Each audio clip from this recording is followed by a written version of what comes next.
serangkaian atau serangkaian elemen ya, elemen dari suatu aktivitas. Elemen aktivitas ya, yaitu menunjukkan suatu ide, suatu usaha. Jadi rangkaian ide sampai pada hulu hilir ya. Kalau pendapatnya Porter menjelaskan bahwa ada dua aktivitas dalam rantai nilai itu, aktivitas utama dan aktivitas pendukung, atau primary activities dan support activities ya. Kalau di sini bahwa aktivitas utama ini merupakan aktivitas yang terlibat secara langsung dalam proses produksi ya, dan punya nilai di mana bahan baku dirubah menjadi produk sampai ke tangan konsumen.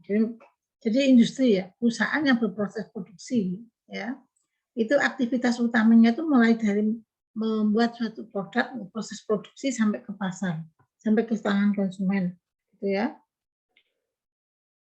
Ini saya dulu hapus dulu.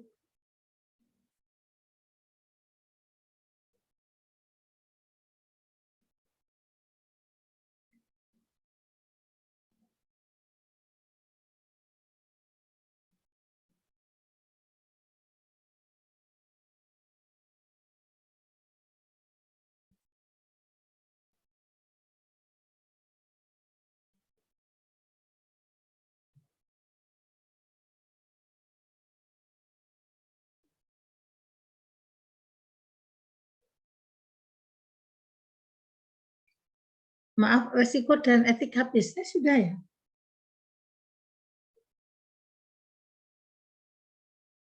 Sudah, Mbak?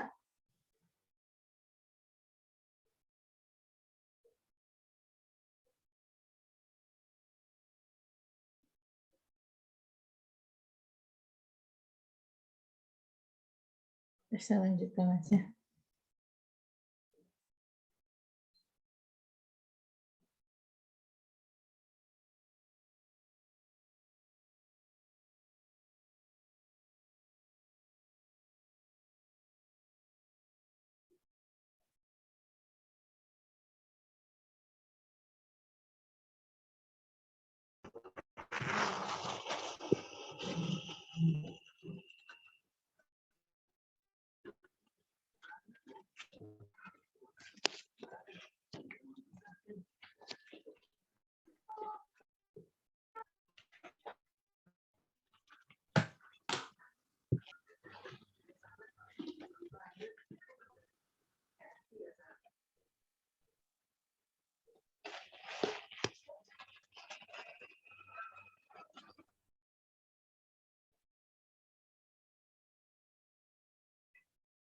Ya, saya lanjutkan dulu. Saya ulangi, pendapatnya Porter bahwa ada dua aktivitas utama. Aktivitas primary activity, yaitu aktivitas yang terlibat secara langsung ya dalam proses penciptaan nilai, di mana bahan baku dirubah menjadi produk sampai ke tangan konsumen. Aktivitas pendukung atau support activities, yaitu serangkaian aktivitas yang harus dimiliki oleh suatu usaha, oleh sebuah perusahaan, agar aktivitas utama dapat berlanjut dengan baik. Jadi pendukung, kalau dalam misalnya Anda melihat suatu perusahaan atau pabrik misalnya pabrik rokok ya yang gampang, ada yang pernah lihat tuh? Atau juga batik misalnya, itu bahan bakunya itu apa kira-kira? Yaitu kain putihnya. Apakah itu santung, apakah itu katun, apakah itu prima atau primisima, itu bahan pokoknya. Ada yang menganggap bahwa pewarnaan dan pewarnaan itu termasuk bahan pokok juga kalau dalam batik ya. Dengan selain itu membatiknya itu sendiri itu juga merupakan aktivitas yang utama. Lalu yang mendukung apa misalnya? Sportnya mendukung ya misalnya lilirnya atau malamnya, terus kantong-kantong plastik untuk produknya kalau jadi dilipat, dibungkus, di packingnya itu juga termasuk bahan tambahan. Tapi ada yang menganggap packing itu utama karena kunci orang tertarik juga melihat packing yang bagus, orang yang tahu dalamnya. Ini macam-macam pendapat ya. Kemudian Slide berikutnya, ini rantai nilai, ini ada coret-coretan ini. Rantai nilai di sini sport aktivitas itu di sini pendukung itu human resources management, pekerjanya atau karyawannya atau level manajemennya, ini termasuk itu firm infrastruktur, teknologi pengembangannya. Jadi pengembangan teknologi misalnya membatik itu tidak hanya dengan canting kecil, tapi ditingkatkan dengan cap sehingga bisa omsetnya lebih banyak lagi, sehingga ada kombinasi antara canting tulis dengan cap ini. Nah, saya pakai ini kombinasi antara tulis dan cap. Ini harganya relatif tidak terlalu tinggi. Kalau murni tangan handmade tidak tanpa cap itu cukup tinggi harganya karena prosesnya juga lama. Ya. Kemudian untuk yang di bawah ini sebetulnya ini kalau tadi itu sportnya pendukungnya di sini sampai margin. Kemudian di sini ada inbound logistik, operation, outbound logistik, marketing and sales, service layanannya juga menuju pada margin. Jadi ini menggambarkan rantai nilai antara spot aktivitas dan aktivitas utama. Ini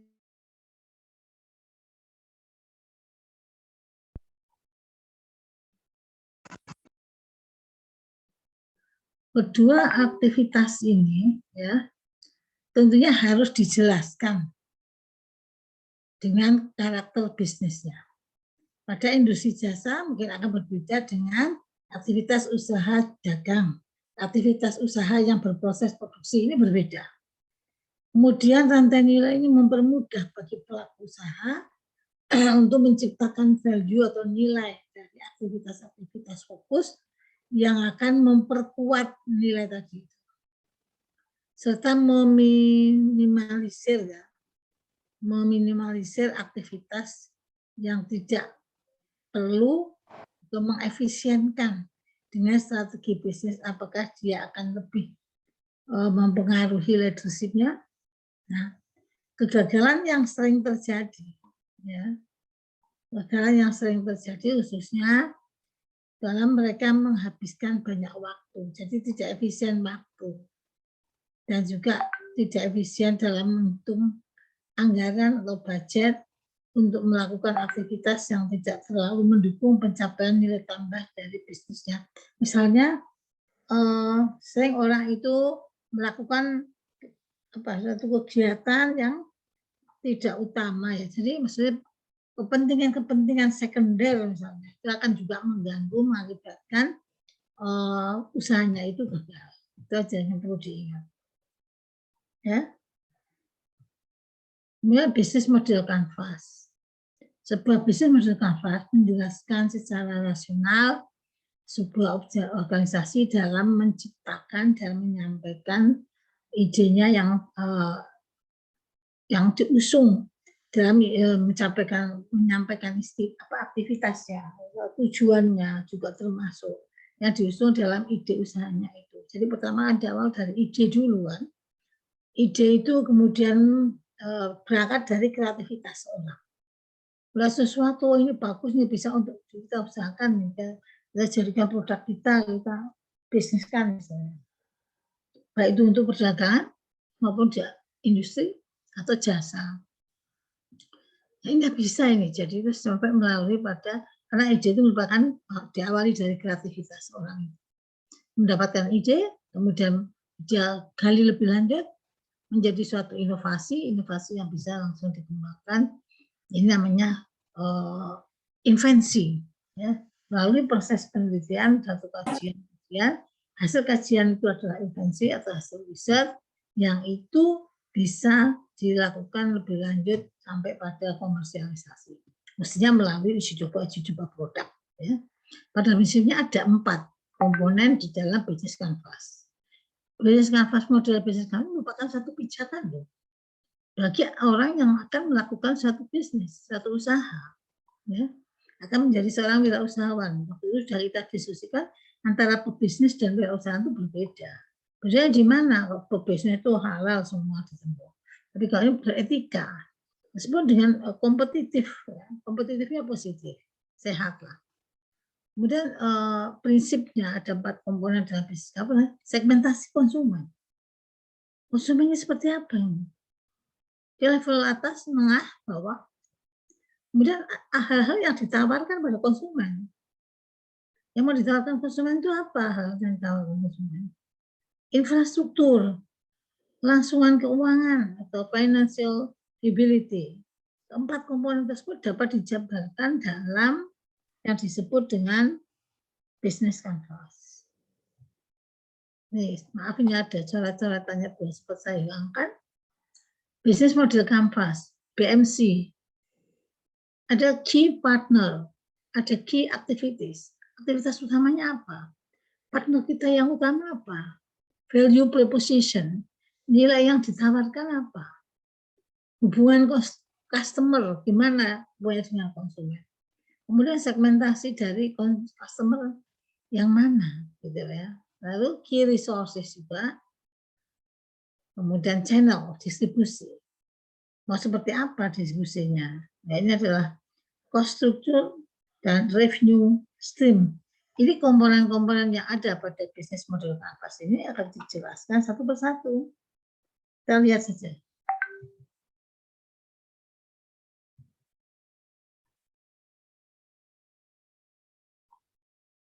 Nah, customer segment. Customer segment ini adalah sekumpulan orang dalam satu organisasi yang akan dilayani atau diraih oleh yang akan atau sudah dijalankan. Ya. Yang mau disasar lah. Sekumpulan orang, baik dari dalam organisasi maupun luar organisasi, siapapun, yang akan dilayani itu siapa? Yang akan diraih oleh pengusaha itu siapa? Yang akan siapa? Yang sudah dijalankan siapa atau apa? Ini harus menjadi catatan utama.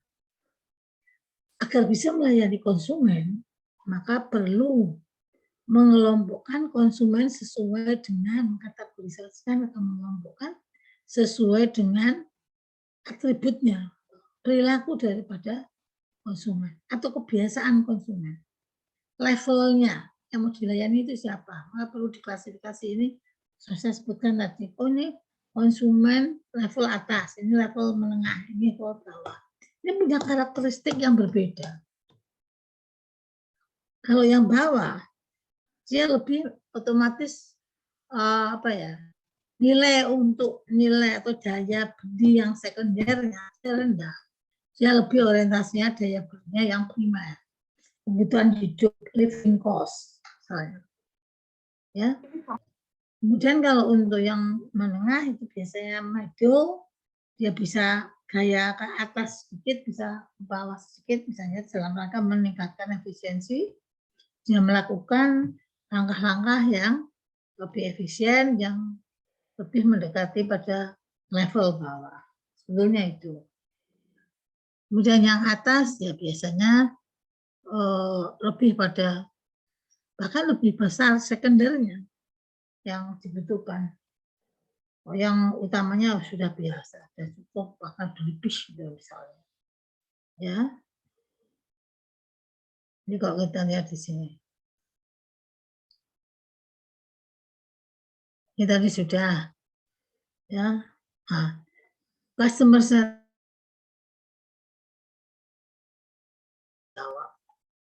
untuk siapakah produk atau jasa kita buat untuk siapa?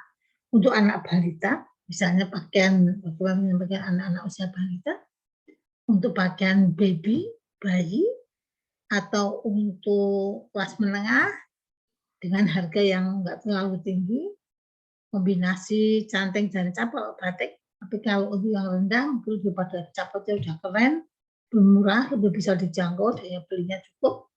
Kemudian kalau yang level tinggi, mungkin batik pun yang sutra juga ada kelasnya, ada yang keren, ada yang halus, ada sampai disebut sutra kecewa, itu biasanya yang seperti bahannya itu seperti apa? Satin itu kok dulu bahasanya satin, sekarang macam-macam namanya ya. Kemudian siapa? Calon konsumen yang potensial, itu perlu di list. Oh calon konsumennya ini di list loh. Lalu yang potensial yang mana? Itu yang disasar utama. Daya belinya yang tinggi, yang potensial. Daya beli yang tinggi dan banyak. Misalnya distributor, dia bisa cash belinya. Kemana nih distributor yang bagus? Di list itu potensial, ya maksudnya.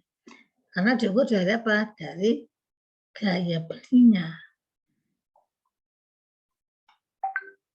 Kemudian kelompok konsumen dibagi menjadi beberapa perbedaan segmen ya. Mereka, saya tadi simpel, sederhana, kelas menengah, tinggi, bawah ya. Mereka memiliki kebutuhan yang spesifik atau berbeda. Jadi kira-kira konsumen yang mana nih? Dia kebutuhan spesifik. Udah di luar yang sekunder biasanya. Ya. Mereka hanya bisa dicapai dengan channel distribusi tertentu. Karena di pelosok-pelosok misalnya. Kemudian membangun hubungan dengan mereka membutuhkan cara yang berbeda. Membangun distribusi misalnya. Ada di beberapa tempat yang speedometer di dekat ruangan inkubator itu dia sudah 50 orang tenaganya. Kalau IT kan nggak butuh tempat yang sangat luas, satu ruangan cukup. Kemudian dia membangun jaringan dengan melalui sistem distributor, ada di Medan, ada di Jakarta, di Bandung, di Jawa Barat, tempat lainnya, gitu. Mereka bersedia membayar untuk aspek tertentu ya, dari produk yang ditawarkan. Kalau memang produknya itu merupakan di pasar itu sangat tinggi, apa namanya posisi tawarnya, ya biasanya sampai istilahnya inden itu naruh uang dulu, nah, berebut bahkan biasanya. Kalau produk itu memang lancar laku keras di pasar, gitu ya. Itu bisa dikategorikan juga. Jadi menjadi beberapa ada perbedaan di dalam kita nyasar konsumen. Selain kita tahu siapa yang akan kita sasar, kemudian siapa yang potensial yang mau disasar, kita harus tahu juga perbedaan konsumen secara detail seperti ini. Mereka yang memiliki kebutuhan yang spesifik misalnya. Produk-produk alat-alat untuk difabel itu kan ya spesifik. Nah, saya katakan tadi, kemudian yang spesifik harganya juga cukup tinggi, butuh daya beli yang tinggi. Tapi kalau difabel masuk ke asrama, atau ada dana-dana sosial, itu dari kementerian, dari yayasan, dari suatu ormas atau apa, itu biasanya sudah, karena kalau secara person nggak bisa dijangkau, gitu ya. Jadi menjadi suatu bantuan-bantuan itu. Terus kita pelajari benar konsumen itu siapa, sesuai nggak dengan produknya yang kita sasar. Kita punya produk apa, ini untuk siapa, mungkin itu dibahas, didiskusikan sebelum Anda mulai usaha. Jadi tahu sasarannya siapa. Ya bikin sabun misalnya, bisnis sabun, bikin pabrik sabun, semua dibikin cair, liquid semua, lempar gunung kidul, nggak ada uji coba, nggak ada suatu penilaian atau assessment dari masyarakat, calon konsumen, nggak ada uji cobanya, nggak ada. Ya itu akhirnya orang gunung itu berair aja beli, kalau kasih yang liquid ya mungkin satu ember besar nggak cukup untuk mandi, karena yang liquid itu licin. Jadi harus kita lihat karakter dan lingkungannya, sifat lingkungan. Secara geografis, secara kebiasaan, secara kelakuan, dia mati betul. Ini value proposition ini yang ditawarkan bagaimana, menggambarkan nilai yang ditawarkan dan layanan kepada customer segmen. Layanannya bagaimana? Wah nanti pesen robot aja, makan rumah makan restoran, supaya nanti nggak banyak tenaga yang harus dibayar. Robot belinya juga mahal. Bahkan senyumnya kadang-kadang tidak pas. Ya, tak bisa seperti manusia. Value proposition juga menjelaskan alasan kenapa konsumer itu dari produk yang ditawarkan atau memilih untuk membeli produk dari perusahaan lain. Kenapa kok dia milih perusahaan yang lain? Ini cara analisis. Ya. Ada beberapa pertanyaan yang perlu dijawab oleh pelaku usaha dalam mengidentifikasikan value proposition-nya. Nilai apa yang didapat oleh konsumen dari produk yang ditawarkan? Dia mestinya punya satu produk harus punya kelebihan. Sehingga saya harus beli di sini, saya nggak mau di sana. Yang ditawarkan di sini ini bagus, kualitasnya lebih tinggi, misal unggul dalam kualitas, harga sama, Anda akan merebut pasar. Permasalahan apa yang dihadapi konsumen? Ini harus dijawab. Sudah jenuh belum dengan produk itu?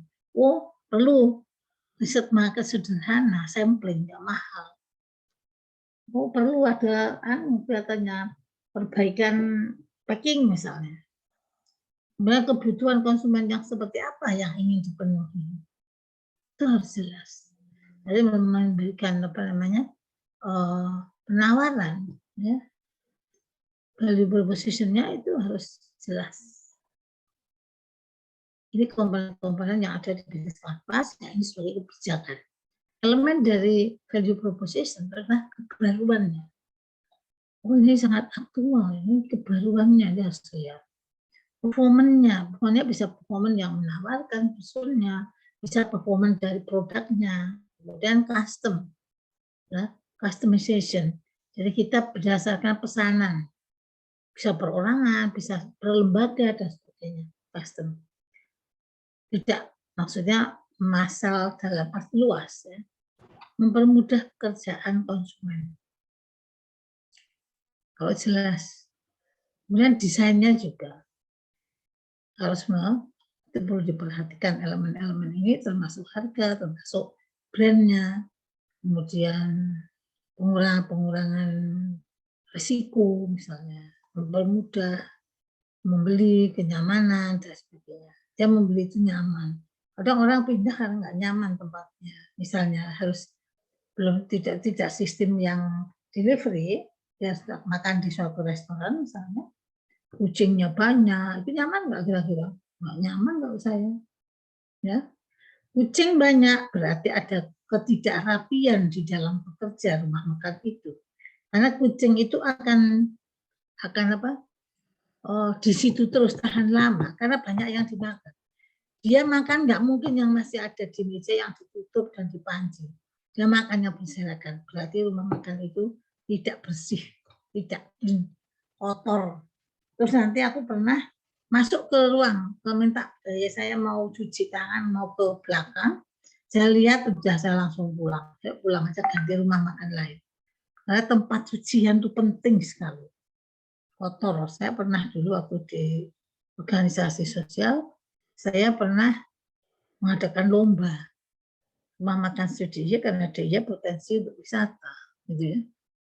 Wah, itu mayoritas 80% jorok.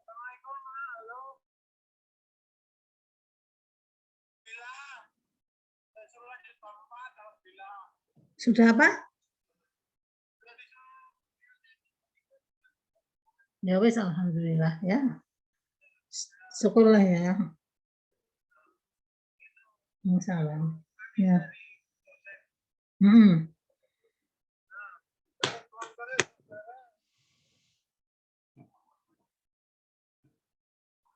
Ya. Saya kira ini elemen-elemen value proposition-nya. Kemudian value proposition-nya sendiri ini bisa di sini. Kebaruan itu yang seperti apa, misalnya? Apakah hal yang baru ditawarkan dari produk atau jasa yang dijalankan berbeda dari yang sudah ditawarkan dari produk atau jasa yang sudah dilakukan. Jadi value yang diberikan oleh pesaing juga bisa, atau value yang kita tawarkan pada waktu tahun lalu misalnya, itu dilihat ada pergeseran kebaruannya enggak. Kalau dibandingkan dengan kompetitor, pesaingnya mana, kebaruannya gimana? Wah, kita ketinggalan nih kalau masih packingnya pakai daun kelaras misalnya, atau pakai pelepah pisang yang dikeringkan misalnya, atau pakai kertas coklat untuk jamu, tidak di botol, maka botol lebih steril lagi. Itu kita harus selalu menengok kiri kanan, selalu mengintrospeksi dari produk-produk yang kita bikin. Syukur agendakan program uji marketingnya, uji marketnya secara periodik. Kalau perlu selain di sisi insidental, itu bagus sekali. Ya. Kemudian kinerja atau performance. Apakah produk jasa yang ditawarkan memiliki tawaran yang tinggi, yang baik, yang dibutuhkan oleh konsumen, yang belum dimiliki oleh produk yang ada yang lain di pasar. Contoh, usaha logistik layanan. Waktu yang cepat sering dijadikan value yang ditonjolkan. Jadi layanan yang cepat, layanan yang tepat online itu biasanya menarik gitu, ya. Kemudian custom, ya. Apakah produk atau jasa yang ditawarkan itu juga merupakan permintaan khusus dari seorang konsumer segmen tertentu? Misalnya speedometer itu lebih kepada custom. Oh, saya mau modifikasinya itu ada timernya, ada yang tempat HP-nya di speedo itu misalnya, terutama motor. Supaya HP itu biar diam di situ, kita bisa baca, kita bisa bicara, tidak harus dipegang di tangan, sehingga konsentrasinya noleh-noleh dan sebagainya, itu sangat membahayakan. Ya, contohnya itulah. Mempermudah pekerjaan konsumen. Ya, apakah produk dan jasa yang ditawarkan itu merupakan sesuatu yang mempermudah pekerjaan? Ya, produk yang sudah ada di pasaran saat ini mudah dicari, mudah dicapai, mudah dipesan, nggak susah cari masuk keluar toko, nggak ketemu itu membuat tidak menarik, ya. Kemudian desain. Apakah desain yang ditawarkan desain yang berbeda dari desain yang sudah ada atau dari kompetitor kita? Biasanya value proposition ini banyak ditawarkan pada produk-produk karena menonjolkan desain, juga terkait dengan value proposition yang lain. Misalnya konsumen ada produk-produk elektronik gitu loh. Ada keunggulan apa dengan yang lain gitu ya. Itu desain perlu diperhatikan juga. Kemudian juga brand, harga yang ditawarkan tuh memiliki harga yang berbeda dari produk yang ada di pasaran. Meskipun terpaut 1.000 itu orang akan mengejar biasanya begitu. Terutama ibu-ibu. Di ujung sana udah murah itu. Cuman 49.000, di sini 50 lari ke sana. Kalau orang yang perhitungan waktu nggak perlu lari ke sana. Cuma 1.000 kok. Kita lari ke sana, energi kita berapa? Dan nggak ketemu lagi. Misalnya gitu ya. Kemudian channel atau saluran, di sini saluran distribusi maksudnya, menjelaskan strategi berkomunikasi perusahaan dan dengan perusahaan-perusahaan yang lain dan perusahaan dalam menyampaikan value proposition dari suatu produk yang ditawarkan pada konsumen. Itu strategi komunikasi sebenarnya. Pada waktu dia menawarkan, baik menawarkan pada konsumen langsung, menawarkan konsumen tidak langsung lewat satu mediator dalam arti maklar dan seterusnya. Fungsi channel, fungsi saluran yang harus direncanakan oleh perusahaan, yaitu bentuk channelnya apa yang bisa meningkatkan kepedulian konsumen terhadap produk jasa yang ditawarkan. Gimana meningkatkan kepedulian mereka? Karena kita tahu yang mereka inginkan apa, yang mereka butuhkan apa, ya kita menyesuaikan gitu. Kita akan jelas masuk. Jadi banyak yang dihitung ya. Fasilitas apa yang disediakan oleh perusahaan untuk membantu mengevaluasi value proposition itu. Kita evaluasi. Pas belum ini pelayanan ini? Pas belum ini kita dalam membangun channel atau distribusi untuk produk kita, masarkan produk kita. Strateginya sudah komunikatif enggak? Strategi berkomunikasinya itu komunikatif enggak? Orang masih sakit diajak ngomong rebukan penawaran, ya enggak tepat. Ya misalnya. Bagaimana konsumen bisa mendapatkan membeli produk atas yang ditawarkan? Membeli ulang maupun membeli kembali. Bahkan perusahaan yang sukses jika konsumer itu sudah minded, kalau enggak merek itu dan enggak mau. Nah itu sudah berhasil untuk perusahaan kalau yang begitu. Apakah perusahaan juga menyediakan fasilitas pasca pembelian konsumer? Jika iya, bagaimana konsumen bisa mengaksesnya? Misalnya ada garansi. Jadi setelah dipakai lama ada kerusakan, nah ini akan lebih menarik. Biasanya alat elektronik selalu garansi. Itu kadang-kadang garansi itu juga ada batas waktunya kan. Dan kadang-kadang kalau kita baru dipakai berapa bulan kok sudah nggak dingin lagi nih AC. Kita kontak ke pengusaha yang menyediakan atau usaha dagang yang hanya memasarkan di toko. Kita minta, ini harus di mana ini? Kok sudah kurang dingin misalnya. Dia kirim orang. Tapi kalau dia diajak minta melihat kembali adanya kerusakan, dia putar-putar, orang nggak akan balik lagi ke toko itu. Jelas ini. Yang hebat lagi, saya langganan saya, nggak saya sebutkan ya, dikira saya promosi, itu dia Pak, misalnya komputer, misalnya mereknya LG, dia toko itu memediator konsumen dengan perusahaan, tokonya kan usaha dagang, dia mendatangkan teknisi ya dari LG, kalau dari Shopee, dia ambilnya dari Shopee, itu bagus lagi, itu servisnya lebih bagus lagi. Jadi ya, ini saluran distribusi. Di sini ada 5 fase channel yang harus disiapkan oleh perusahaan. Awareness, fase peduli, fase evaluasi. Kapan evaluasi dilakukan? Introspeksi perusahaan termasuknya.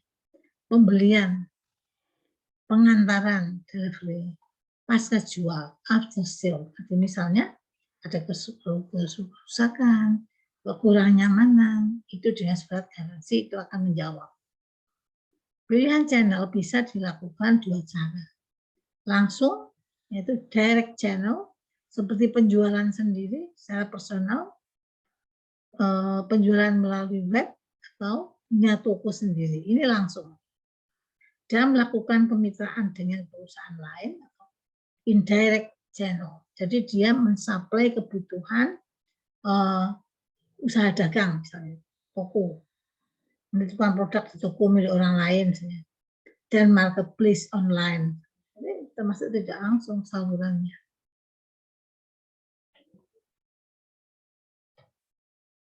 Customer relationship. Di sini menjelaskan tipe hubungan yang ingin dibangun oleh perusahaan dengan konsumen. Terkadang hubungan antara perusahaan yang memproses produksi dan juga dengan antara perusahaan yang manajer dengan pemilik misalnya. Namun tidak jarang perusahaan itu menciptakan cara untuk bisa membangun hubungan konsumennya untuk menjaga 3 hal. Loyalitas konsumen, bagaimana dia selalu loyal membeli produk kita, nggak mau pindah ke produk brand lain, semua produknya sama. Menjaga stabilitas, biasanya dari kualitas ini. Orang akan stabil, melakukan pembelian terus, ajak, ya, loyal mau ganti yang lain, nggak mau. Ajak membeli, kemudian meningkatkan jumlah penjualan. Ini harus diperhatikan dalam hubungan customer. Jadi istilahnya bagaimana memelihara konsumen, itu intinya. Dengan memelihara itu otomatis penjualan itu omset itu akan naik meskipun merayap. Paling pahit merayap, tapi tetap naik. Revenue stream. Ini menggambarkan ya bagaimana perusahaan bisa mendapatkan uang dari masing-masing konsumen. Sumber revenue ini suatu bisnis diperoleh dari ini. Membayar harga produknya, ini jelas. Bukan revenue stream. Membeli karena jasa atau keunggulan yang ditawarkan. Biaya berlangganan, sewa, royalti atau lisensi, dan lain-lain. Ini namanya revenue stream.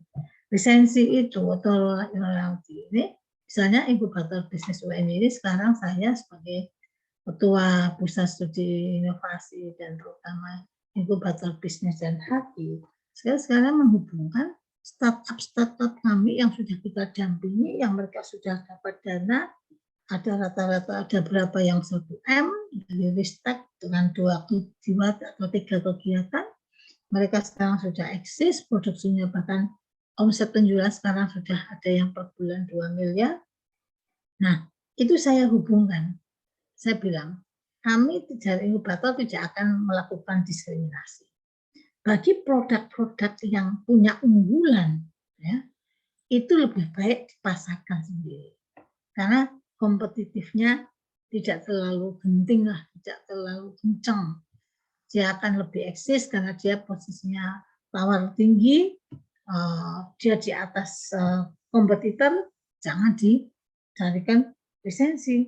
Tapi kalau produk yang namanya sepeda listrik dengan modul, semua orang bisa bikin. Saya bilang, kalau semua orang bisa bikin dan laku, kompetitornya itu banyak, ya, itu lebih baik di lisensi. Gimana caranya? Saya menghubungkan startup ini atau UKM ini dengan industri, melingkan, linkages, menghubungkan, jadi sebagai mediator.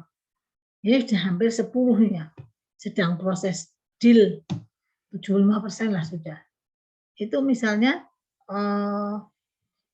kami menawarkan dengan Kimia Farma produk salep untuk orang diabetes KUK, tapi kalau orang di DM itu mestinya ada salep khusus karena akan cepat kering. Itu diterima oleh Kimia Farma.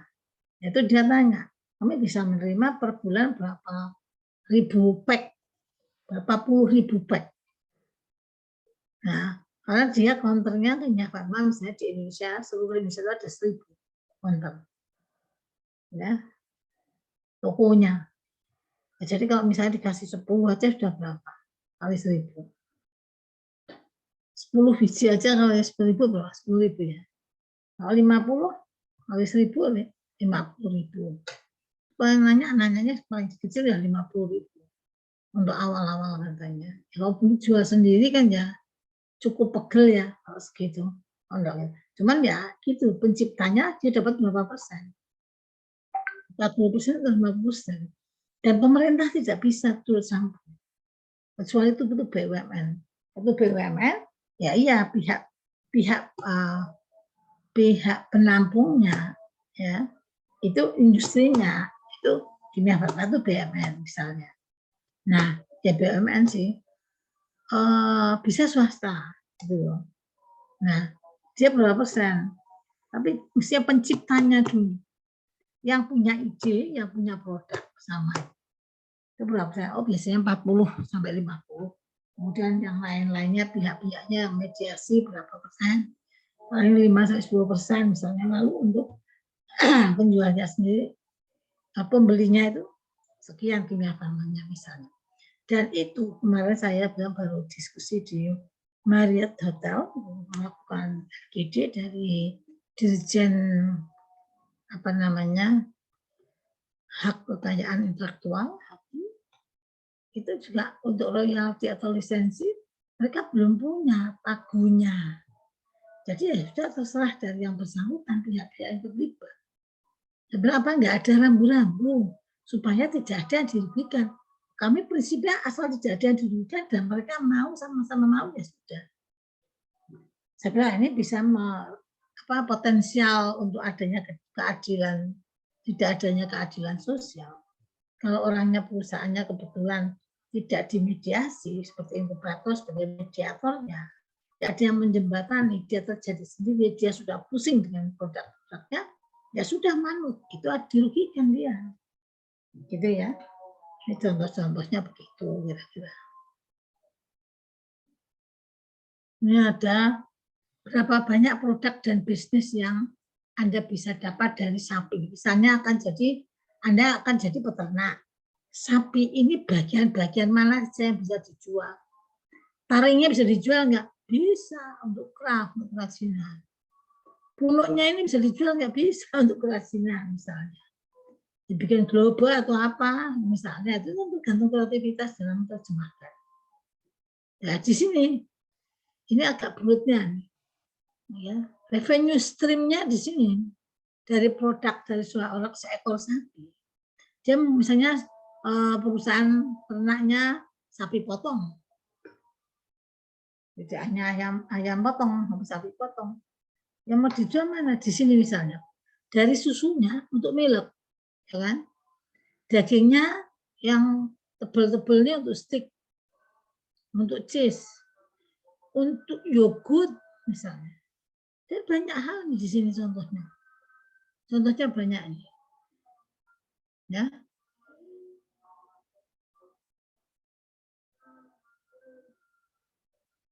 Blood ini juga bisa, tapi apakah itu nggak dosa? Kalau yang beragama Islam dosa, nggak boleh. Kalau di pasar-pasar itu ada ya, saya nggak ngerti hati itu kan darah yang dimasak, itu nggak boleh ya orang Islam. Jadi semua komponen aspek itu diperhatikan semua. Ini contoh. Kemudian key resources. Ya. Key resources di sini apa sih? Sumber utamanya itu apa? Menjelaskan aset atau sumber daya yang dimiliki perusahaan agar bisnis bisa berjalan. Ya. Setiap bisnis model harus memiliki sumber daya. Karena kemungkinan perusahaan dapat menciptakan dan menawarkan value proposition, menjaga hubungan konsumen dan mendapatkan pendapatan. Ini maksudnya. Jadi setiap bisnis model harus memiliki SDM. Jadi yang utama, jadi yang key-nya, jadi key resources, SDM yang utama yang diperlukan seperti apa, karena akan dapat meningkatkan langkah-langkahnya itu jika tepat, bisa menawarkan value proposition-nya, dalam menjaga hubungan konsumen, dan mendapatkan pendapatan ini akan sangat tinggi. Kemudian key resource ini dapat dikelompokkan dalam beberapa hal, yaitu dari fisik, dari keuangan, dari intelektual atau manusianya.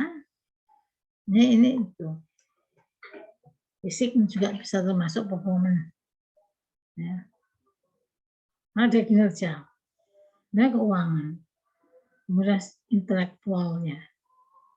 Dalam dia berkomunikasi, dalam dia menjelaskan, dalam dia berhubungan, dalam dia memelihara konsumen, dan seterusnya. Key activities, menjelaskan aktivitas kunci atau utama yang dimiliki perusahaan agar bisnis model bisa berjalan dengan baik. Aktivitas apa saja yang dibutuhkan agar value proposition bisnis itu bisa sampai pada segmen konsumen yang untuk mempertahankan consumer relationship atau hubungan konsumen dan untuk menghasilkan uang dari bisnisnya itu. Ini aktivitas-aktivitas yang perlu dicermati. Aktivitas utamanya apa toh? Yang dimiliki perusahaan agar bisnis model dapat berjalan dengan baik. Nah, misalnya dibutuhkan agar value proposisi bisnisnya itu bisa sampai pada segmen konsumen untuk mempertahankan konsumen dan juga untuk menghasilkan uang dari bisnis itu. Nah, ini perlu mendapat perhatian juga.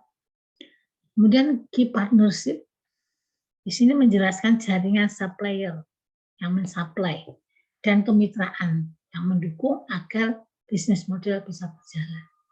Ini semua adalah pendukung dari model bisnis.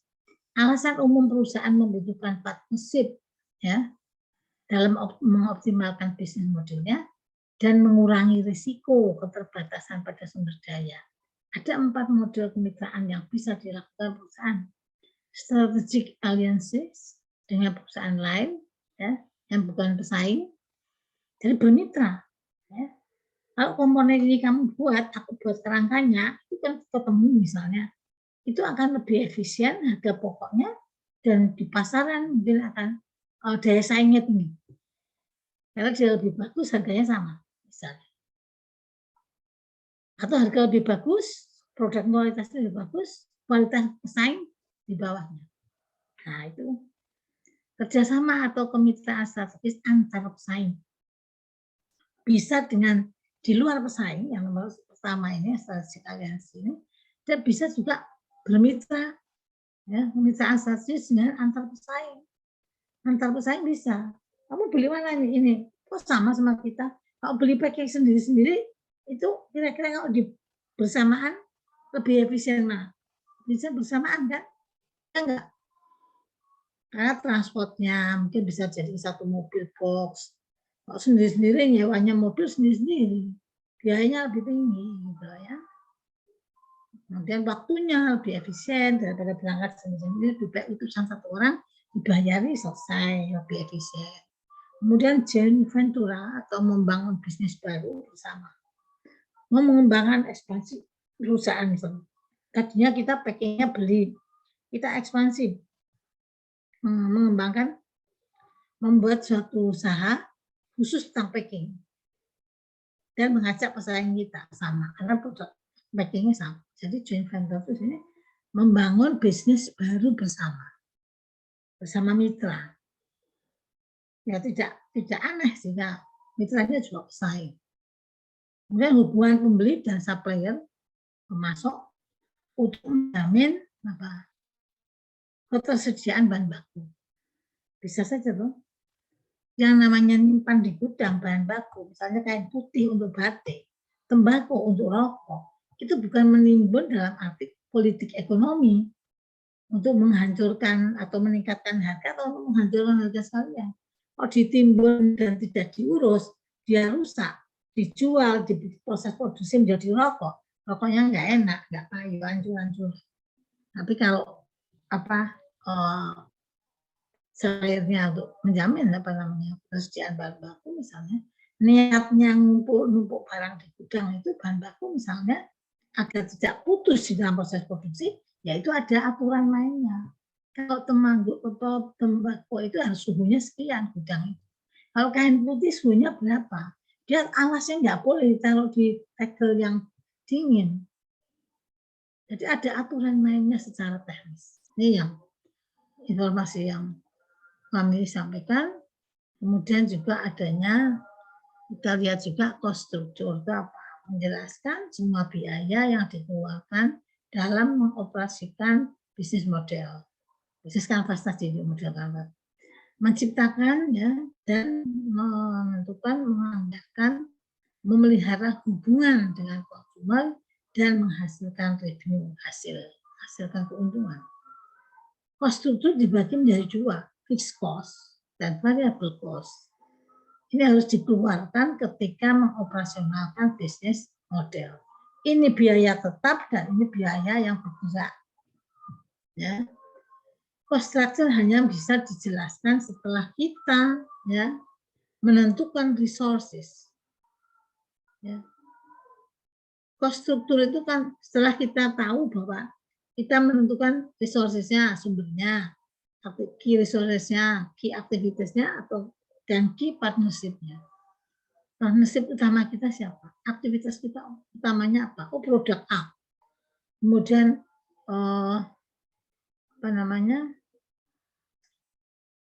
key resources-nya. Jadi resources utamanya siapa?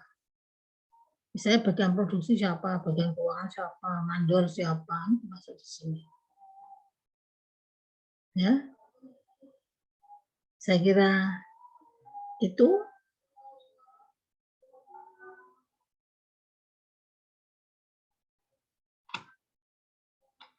Saya kira sudah cukup untuk sesi ini. Saya buka tanya jawab. Ini kok nggak terasa ya? Tadi kita mulai berapa? Jam 14.04 kalau salah tadi ya. 34 sudah hampir 1 jam, kurang 5 menit. Bisa lebih, masih ada waktu. Silahkan kalau ada yang mau mempertanyakan atau memberikan usulan, masukan, monggo. Silahkan, Mbak, Mas, silahkan.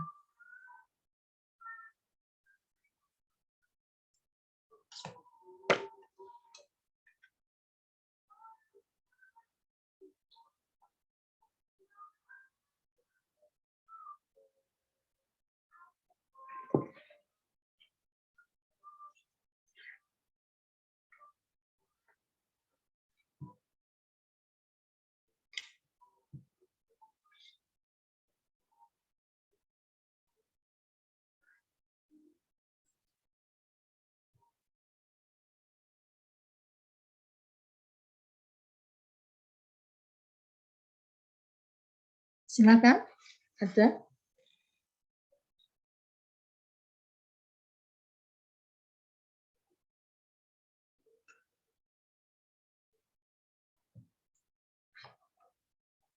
Sepertinya belum ada, Prof.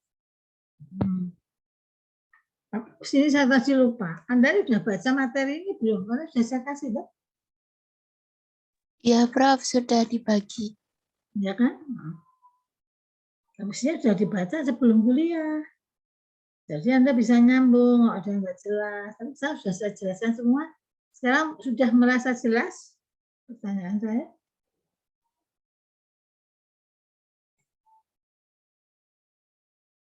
Pesertanya ada berapa ini?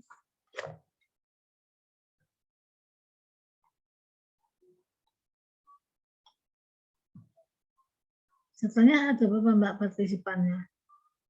Ada 123, Prof. Itu pas itu, betul. Kalau untuk yang kelas A semuanya sudah join, Prof. Oh. Yang CD belum, nggak banyak, nggak semua. Kalau untuk kelas C sudah semua join, Prof. Sekarang kelas apa? Kelas C.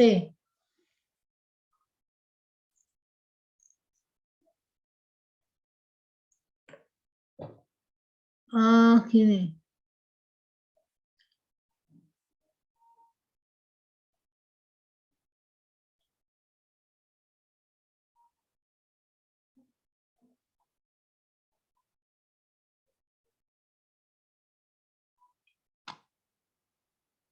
Satu dua empat ya.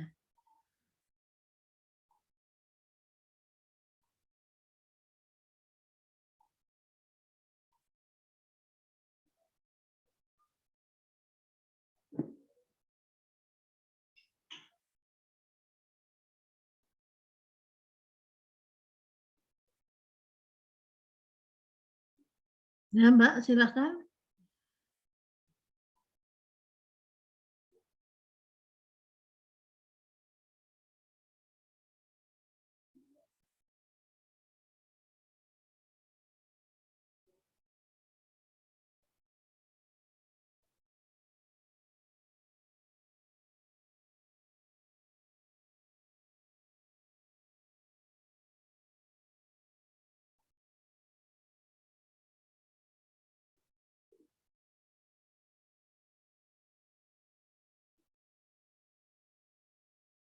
Ya, silakan Mbak. Jadi tidak ada yang bertanya?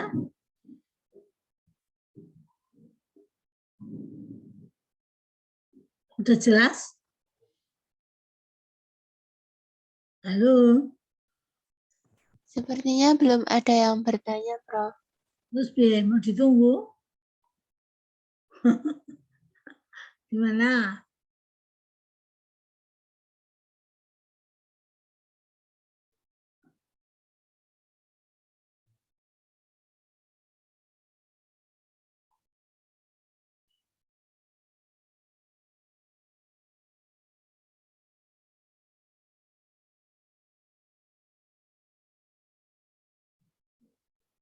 Mau diakhiri?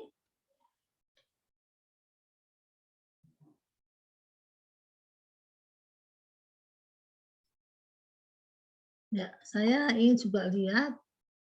Coba Anda kalau menampakkan wajah sekali-kali gitu. Lalu semua saya pengen lihat dibuka itu. Ya, silakan pengen lihat foto-fotonya. Sabila, yo menampak wajahnya. Ya, cantik-cantik gitu kok ngumpet kabeh. Ya, cantik sama cakep-cakep ini masnya. Ada ya dosen Anda yang nggak mau tanpa melihat ya? Ada nggak? Ada nggak Mbak? Mengikuti kuliah tapi hanya nama. Boleh nggak? Ada yang boleh, ada yang nggak. Ada yang nggak boleh ya? Masa langsung jawab pertanyaan saya? Antuk ya Mas Rindu ya? Hah?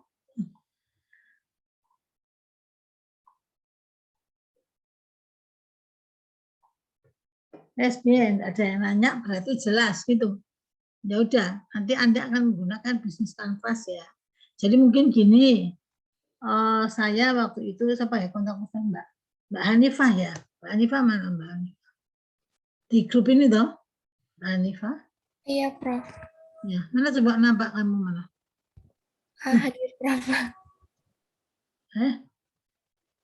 Saya udah on cam, Prof.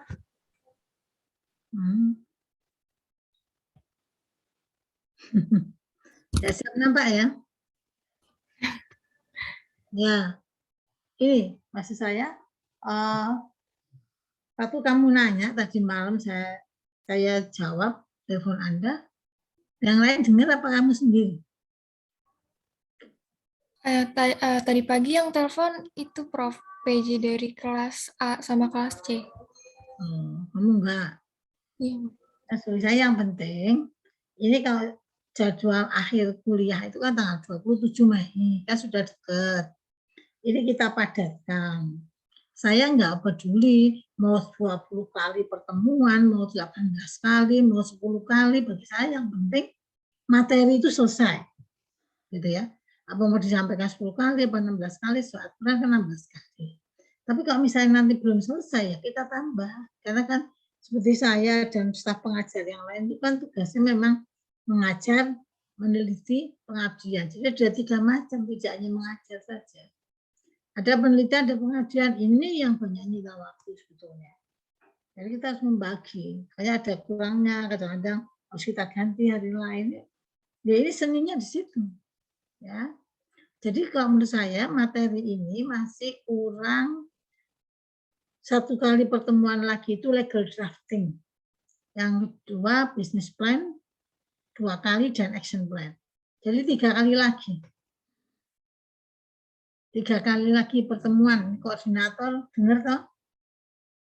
Nanti soal tanggalnya kita WA-an terus saja.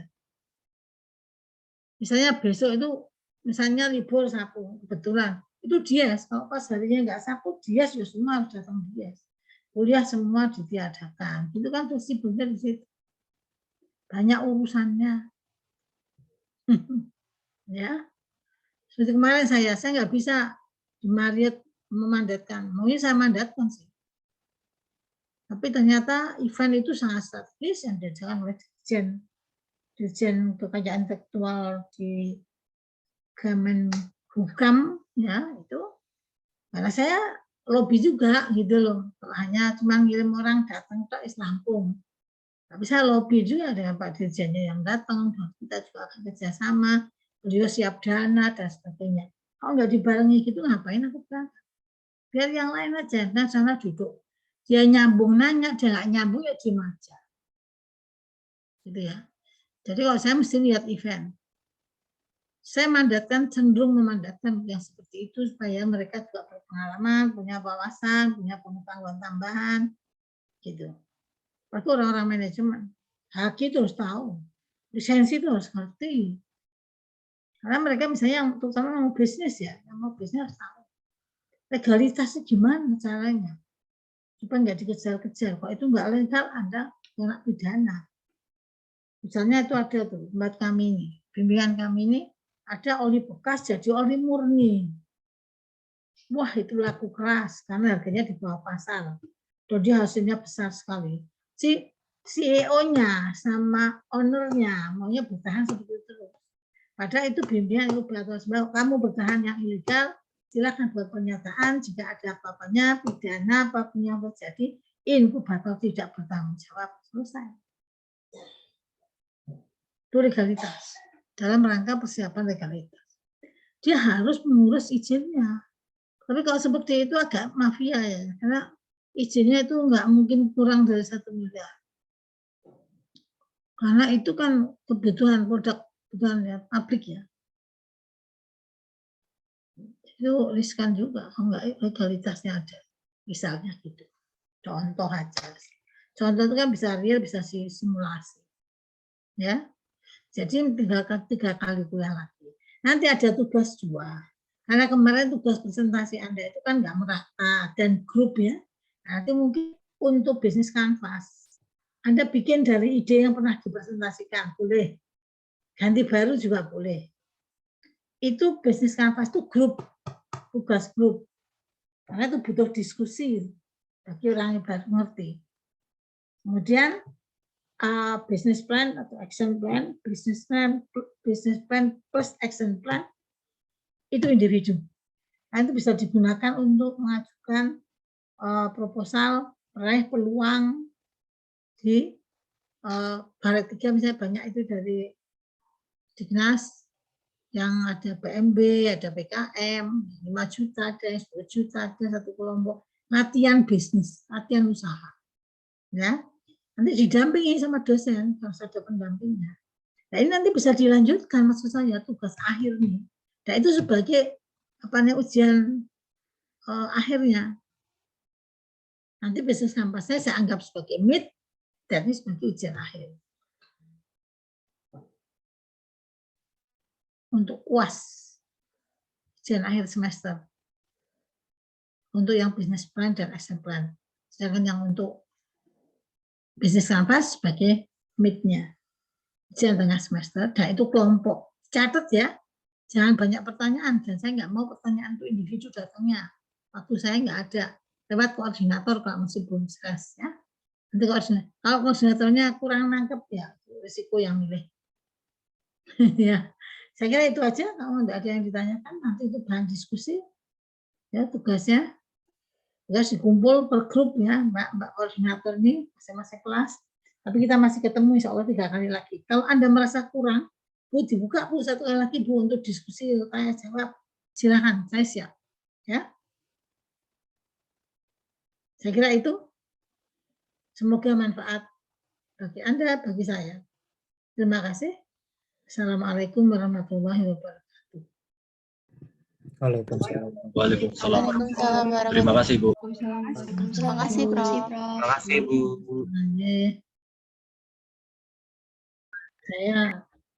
Saya